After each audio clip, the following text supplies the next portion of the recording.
विषय है वह है समाजशास्त्र की प्रकृति।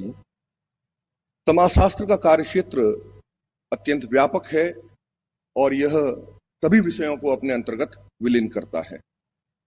समाजशास्त्र समाज का अध्ययन करता है और उसके गतिविधियों का वैज्ञानिक पुष्टि के साथ प्रमाण देता है।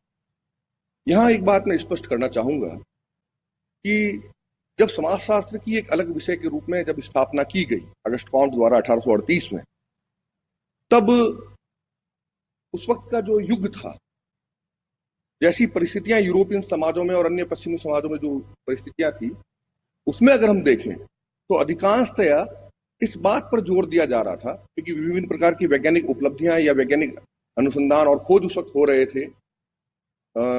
औद्योगिक क्रांति के फलस्वरूप कई प्रकार के जो वैज्ञानिक शोध जो है वो हमारे सामने आए, कई प्रकार की वैज्ञानिक नई, जैसे भाप के इंजन का आविष्कार हुआ और भी बहुत सी चीजों का आविष्कार हुआ। तो इस तरह की चीजों में ये माना जाने लगा कि इससे पहले जो अध्ययन के अंतर्गत या अध्ययन की प्रकृति के अंतर्गत किसी भी विषय में धर्म या दर्शन या तात्विक स्तर पर जहां पर बात की जाती थी, वहीं पर अब ये बात जोर पकड़ने लगी कि सामाजिक घटनाओं या सामाजिक क्रियाओं का अध्ययन जो है वो भी वैज्ञानिक पद्धति के माध्यम से, विज्ञान के माध्यम से किया जाना संभव है और उसी प्रकार से उसको किया जाना चाहिए। और जितने भी प्रारंभिक समाजशास्त्री थे, कॉम्ट से लेकर जितने भी, जो चाहे दुर्खिम रहे हों, चाहे स्पेंसर रहे हों, चाहे वेबर रहे हों, या जो भी सारे विद्वान रहे, वो सभी यही चाहते थे कि समाजशास्त्र को एक ऐसा विज्ञान बनाया जाए, एक ऐसा शास्त्र अध्ययन का विषय बनाया जाए जिसमें वैज्ञानिक तौर तरीके से या वैज्ञानिक पद्धति के माध्यम से अध्ययन जो है सामाजिक घटनाओं का किया जा सके। तो इस प्रकार से हम देखते हैं कि चूंकि वर्तमान युग जो है वो विज्ञान का युग है, इस वैज्ञानिक युग में मानव अत्यधिक बौद्धिक और तार्किक हो गया है। प्रत्येक मानव हर वस्तु को विज्ञान की कसौटी पर कसना चाहता है। यही बात इस विषय के संबंध में भी कही जा सकती है। तो समाजशास्त्र को भी इस वैज्ञानिक कसौटी पर रखा जा सकता है। समाजशास्त्र विज्ञान है या नहीं है, इस बारे में कोई विशेष अलग अलग विद्वानों के अपने अपने विचार हैं, लेकिन उनका यह मानना था कि समाज जो है वो एक स्थिर व्यवस्था नहीं है, बल्कि सामाजिक घटनाएं परिवर्तनशील होती है, परिवर्तित होती रहती है। इसलिए उसमें जो है हम सामाजिक घटनाओं में विभिन्नताएं, जो भिन्नताएं हैं अलग अलग समाजों की, उस सामाजिकता के आधार पर उसका वैज्ञानिक पद्धति से अध्ययन नहीं किया जा सकता है, जो कि पूरी तरह से सही नहीं है। यहां पर हमें किसी भी अध्ययन पद्धति को समझने के लिए विशेषकर विज्ञान क्या है, क्योंकि अधिकांश लोग ये मानते हैं कि विज्ञान का सीधा संबंध जो होता है वो किसी विषय के विषय वस्तु से होता है। जैसे मान लीजिए सामान्य बोलचाल कॉलेज वगैरह में कहा भी जाता है कि मैं आर्ट्स में हूं, मैं कॉमर्स में हूं, मैं साइंस फैकल्टी से हूं, हमारी साइंस स्ट्रीम है। बेसिकली यहाँ ये एक भ्रम है। भ्रम इसलिए है क्योंकि कोई भी विषय अपने आप में विज्ञान नहीं होता है, बल्कि उसकी अध्ययन पद्धति उसे विज्ञान की श्रेणी में लाता है। मूल रूप से अध्ययन पद्धति जो है वो वैज्ञानिक होती है। विज्ञान का शाब्दिक अर्थ ऐसा ज्ञान जो असत्य ना हो, उसकी सत्यता की जांच की जा सके, जिसकी परीक्षा की जा सके, जिसकी भविष्यवाणी की जा सके, और इन्हीं आधार पर विज्ञान एक क्रमबद्ध अध्ययन है। स्टुअर्ट चेज ने लिखा है कि विज्ञान का संबंध उसकी पद्धति से है, ना कि उसकी विषय वस्तु से। इसी प्रकार से कार्ल पियर्सन ने लिखा है कि समस्त विज्ञान की एकता उसकी अध्ययन विधि में है, न कि केवल उसकी विषय वस्तु में। कुल मिलाकर बात यही है कि हमें जो अध्ययन, जो हमारी पद्धति है, उसमें अगर हम बदलाव ला सके, उसमें अगर हम कुछ बेहतर कर पाए, तो निश्चित तौर पर वो हमारा जो अध्ययन होगा, चाहे हम किसी भी क्षेत्र में किसी भी विषय का अध्ययन करें, वो वैज्ञानिक अध्ययन ही हमारा माना जाएगा। विज्ञान को समझने के बाद अगर जो है संक्षिप्त रूप में हमें वैज्ञानिक पद्धति को भी समझना आवश्यक होगा। उसके लिए हम कुछ विशेष बिंदुओं को अगर हम यहाँ पर देखें तो पहला है अवलोकन, यानी कि ऑब्जर्वेशन। विज्ञान का प्रारंभ ऑब्जर्वेशन से होता है और अंत में जाकर उसे परिणाम निकालने के लिए, निष्कर्ष निकालने के लिए उसे ऑब्जर्वेशन पर ही आना पड़ता है। तो ऑब्जर्वेशन या अवलोकन सबसे पहली अवस्था है। सत्यापन तथा वर्गीकरण, यानी कि न केवल जिस बात का अध्ययन किया जा रहा है, जिन सामाजिक घटनाओं का अध्ययन किया जा रहा है, उनकी सत्यापनशीलता भी उनमें होनी चाहिए, ताकि अन्य व्यक्ति यदि कोई अध्ययन करता है तो भी उसे उसी प्रकार के रिजल्ट प्राप्त हो। तो सत्यापन और उनका अलग अलग वर्गों में वर्गीकरण, सामान्यकरण, भविष्यवाणी की क्षमता, वैज्ञानिक प्रवृत्ति, वस्तुनिष्ठता यानी कि ऑब्जेक्टिविटी, यानी कि किसी भी रूप में वस्तुनिष्ठता या ऑब्जेक्टिविटी का मतलब यही है कि वो चीज वैसे ही देखी जाए जैसे कि वो सामने है। और समाजशास्त्र पर वैज्ञानिक न होने का एक बहुत बड़ा जो आरोप लगाया जाता है वो यही होता है, क्योंकि हम समाज में सामाजिक घटनाओं के अध्ययन में मानव का अध्ययन करते हैं, तो कहीं ना कहीं मानव से हमारा एक संबंध हो सकता है और उसमें हो सकता है कि वो ऑब्जेक्टिविटी या वस्तुनिष्ठता नहीं रहे, तो ये एक आरोप जरूर लगता है। तो वस्तुनिष्ठता, धैर्य, परिश्रम, जिज्ञासा की प्रवृत्ति और रचनात्मक विचार शक्ति, ये सारे बिंदु मिलकर किसी भी अध्ययन पद्धति को वैज्ञानिक बनाने में पूरी तरह से कार्य में काम आते हैं। अब समाजशास्त्र जो है, क्या हम उसको विज्ञान मान सकते हैं? जैसा कि मैंने पहले ही कहा कि 1838 में जब समाजशास्त्र को एक अलग विषय के रूप में रखा गया, तो उस वक्त के जो भी संस्थापक, जितने भी विद्वान रहे, कॉम्ट से लेकर भारतीय विद्वान, इवन की हम गोविंद सदाशिव घुरिये की बात करें, जीएस घुरिये की बात करें, इन सभी विद्वानों की बात करें, चाहे दुबे की बात करें, चाहे इरावती कर्वे की बात करें, चाहे हम योगेंद्र सिंह की बात करें, ये सारे के सारे विद्वान जो है ये समाजशास्त्र को वैज्ञानिक पद्धति के रूप में स्थापित करने में हमेशा से अग्रणी रहे हैं।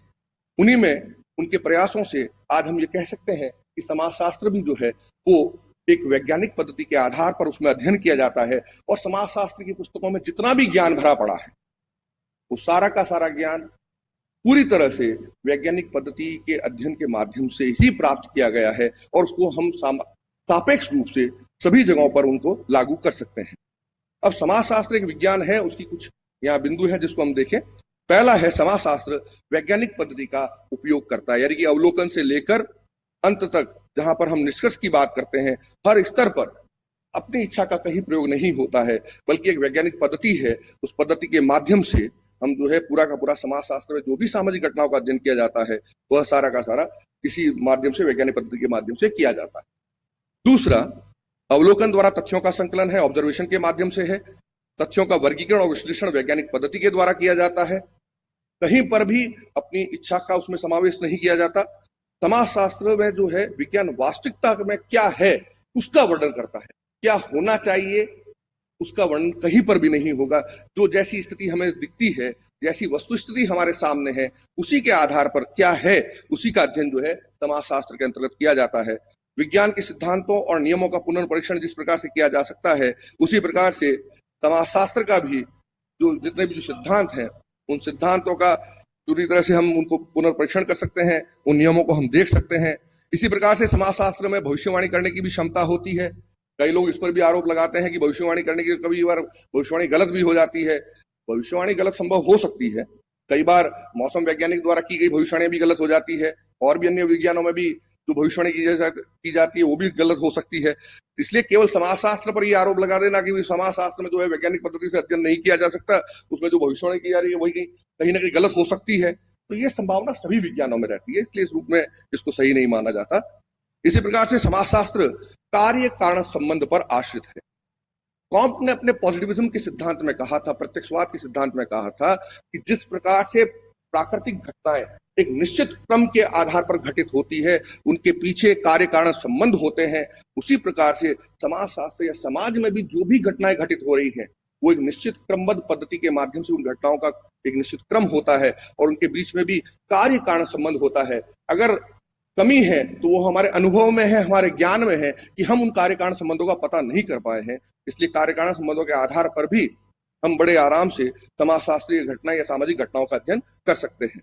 अब यहाँ पर समाजशास्त्र को विज्ञान कहने में कुछ आपत्तियों पर हम बात करें तो सबसे पहला तो कहा गया कि सामाजिक घटनाओं की जटिलता है, क्योंकि सामाजिक घटनाएं इतनी आसान नहीं। लोग सोचते कुछ और है, कहते कुछ और है, मस्तिष्क में उनकी बातें कुछ और चल रही होती है, 50 तरह की चीजें हैं जो इसके ऊपर आरोप लगाते हैं। लेकिन यहां पर मैं स्पष्ट करना चाहूंगा, जटिलता शब्द अपने आप में, कठिन शब्द जो है अपने आप में एक सापेक्ष शब्द है। जब तक हमें किसी चीज की जानकारी नहीं होती है तभी तक वो चीज जटिल होती है। जटिलता अपने आप में ये है, वो हमारी अज्ञानता है। तो हमारी अज्ञानता के लिए हम घटनाओं को दोषी नहीं कर सकते। सामाजिक वैज्ञानिक में या समाज वैज्ञानिक में या सामाजिक चिंतकों में इस प्रकार की वो दूरदर्शिता और कुशाग्रता होनी चाहिए कि वह उन घटनाओं के अंदर जो मूल स्थिति है उस मूल तत्व को भी समझने की वो क्षमता रखें, इस रूप में उनका होना चाहिए। दूसरा, वस्तुनिष्ठता का जो अभाव है, ऑब्जेक्टिविटी की बात आई, मैंने पहले भी ये बात कही थी कि चूंकि मानव का अध्ययन कर रहा है, कहीं ना कहीं वो उनसे इंप्रेस हो सकता है, उससे प्रभावित हो सकता है। अन्य विज्ञानों में चाहे केमिस्ट्री है तो वहां पर गैसों का अध्ययन हो रहा है, उसमें कहीं किसी व्यक्ति से कोई व्यक्तिगत तौर पर उसकी कोई भावनात्मक जुड़ाव नहीं होगा। लेकिन सामाजिक घटनाओं में कहीं ना कहीं मानव का मानव के साथ में जुड़ाव हो सकता है, और इसी जुड़ाव के आधार पर यह माना जाता है कि कहीं ना कहीं इंप्रेस होकर या प्रभाव में आकर या किसी और रूप में वो वस्तुनिष्ठता उस अध्ययन में नहीं रह पाती। ये भी पूरी तरह से ठीक नहीं है, क्योंकि जिस प्रकार से आजकल जो अध्ययन की पद्धतियां विज्ञान में समाजशास्त्र में विशेष तौर पर काम में ली जाती है, चाहे वो ऑब्जर्वेशन के माध्यम से हो, चाहे वो क्वेश्चनियर या शेड्यूल के माध्यम से हो, या और दूसरे माध्यमों से जब हम तथ्यों को एकत्रित करते हैं, तो निश्चित तौर पर उसमें वस्तुनिष्ठता होती है, क्योंकि उसमें अनुसंधानकर्ता पर नियंत्रण रहता है। इसी प्रकार से सामाजिक घटनाओं की गुणात्मकता की बात की जाती है। गुणात्मकता मतलब दो प्रकार से तथ्य आ सकते हैं, एक तो गुणात्मक होते हैं और एक गणनात्मक होते हैं, यानी कि क्वांटिटेटिव एंड क्वालिटेटिव। दो प्रकार के डेटा हमारे सामने आते हैं। सामान्य तौर पर हमारे सामाजिक घटनाओं में हम क्या कहते हैं, अरे यार आज तो बहुत अच्छा काम हो गया, ये बहुत बढ़िया हुआ, ये घटना सही नहीं हुई। अब ये सही नहीं हुई, बहुत अच्छा है, बहुत बुरा है, ये गुणात्मक है, इनकी गणना नहीं की जा सकती। अगर कोई व्यक्ति कहे कि मैंने एक बहुत लंबा सांप देखा, दूसरा कहता है यार तूने क्या देखा, मैंने उससे ज्यादा लंबा सांप देखा।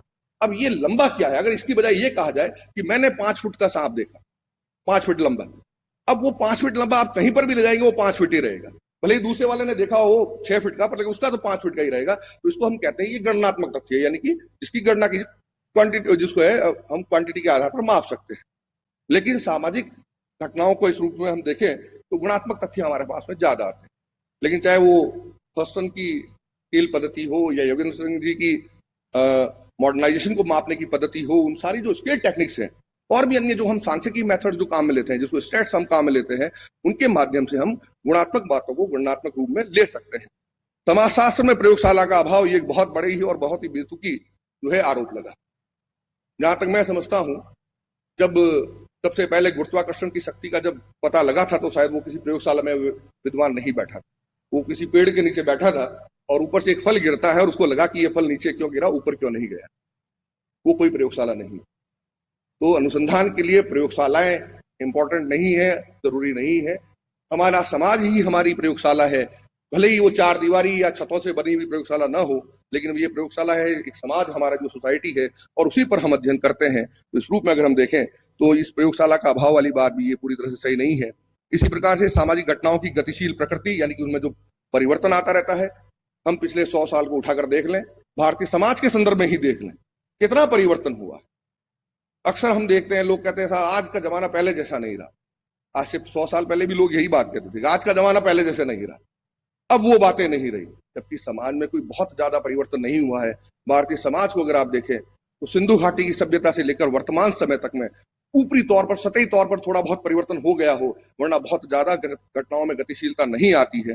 हम उसको अगर गहराई से समझे तो निश्चित तौर पर हम सामाजिक घटनाओं को समझ पाएंगे।